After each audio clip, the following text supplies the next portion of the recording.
You may have heard that Japanese car culture is one of the most vibrant in the world, and it's true. Everything from supercars to tiny K cars, Shokotan to Bosozoku, there's a niche for everyone. And when we say everyone, we really mean it. Even those with the most unlikely passions, like old Volvos.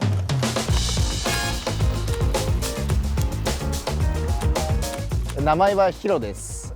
職業はハンバーガー屋で横浜のセントラルバーガーショップ店長やってます。内田匠って言いまして、アパレルの仕事をしてます。はい。まあよく竹久って言われてます。自分でサーフボードを輸入して販売してます。ボルボなんですかね。大衆車が欲しくて、で値段も安くて、で僕が購入した当時、日本の僕の年代の若者が誰も乗ってなかったんで、だったら最初に乗りたいのは僕でありたいなっていうのがあって、これを購入しました。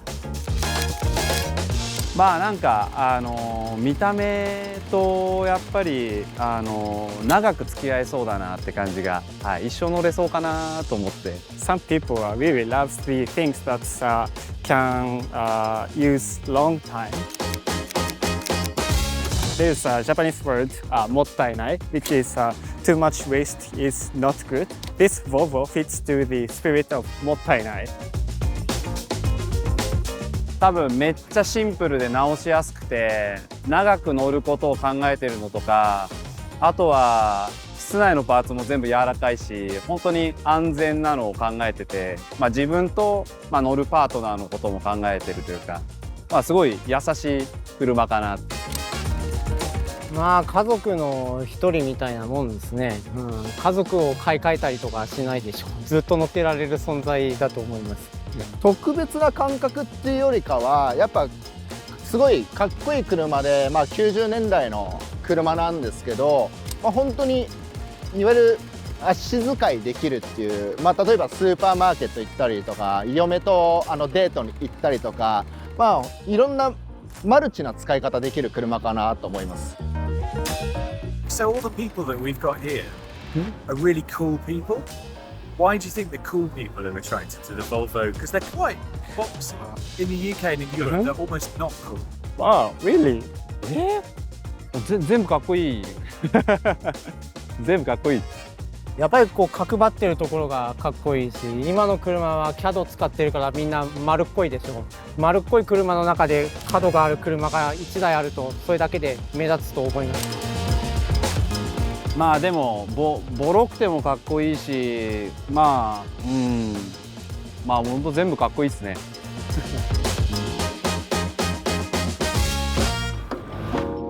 So, the cult of the Volvo brick is international, and you can see it reflected in the chilled out vibe. The idea that a Volvo doesn't try hard to be fast or impressive, it just keeps doing its own thing. And when you get a gang of them out cruising in the Tokyo nighttime, they genuinely look a bit different. But what else makes them so attractive?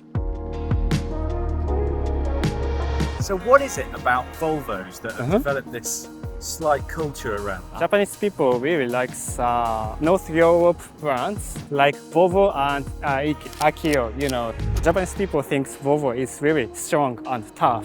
Like if they have a big crash, but you can live in the Volvo. That's our image. めっちゃ安心するのと、あんま飛ばす気にならない、ゆっくり走ろうかなっていう。もともとこういう仕事をするために何かキャラクターを持ってる車が欲しくて、で自分でいろいろ探した中で、これに行き着きました。とっても気分が良くなりますね。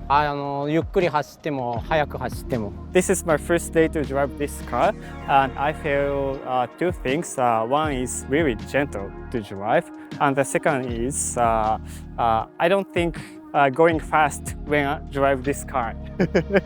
Do Japanese people like European cars? Is that a thing? Yeah, I think so. Because in Tokyo and big city in Japan, I see many Mercedes, BMWs, and Porsche. So Japanese people really like European cars. クラシックな形とやっぱりそうですね、いろんなスタイルに自分で作れるんで、そこがすごいいいかなっていう。あとはめっちゃ安かったっていう。Why are the Japanese really into cars? What is it that gives the Japanese that to have good cars? I don't know why, but Japan has many reliable cars like Toyota, Nissan, Honda. I think so. Japanese people are proud of product in Japan as a Japanese car, and that's why the strong Japanese car culture has begun.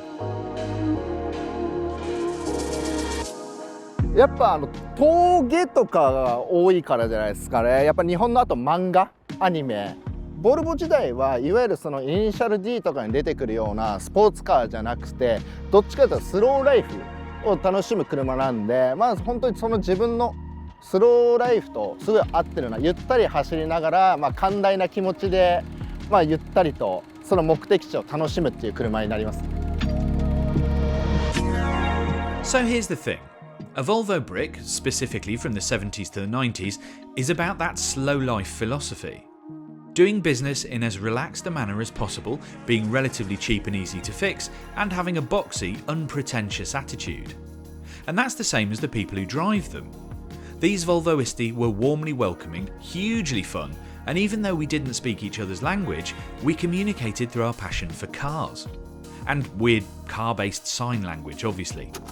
But there's something special about being part of a niche, and this is probably the friendliest gang I've ever come across. Volvos mean more than just transport to these guys. Their cars are an extension of their lifestyle and attitude, and that makes the cars, and the people, very cool indeed.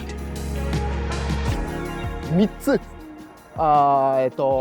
いなたい、頑丈、シンプル。かっこよくて頑丈で優しい。安全、頑丈、かっこいい。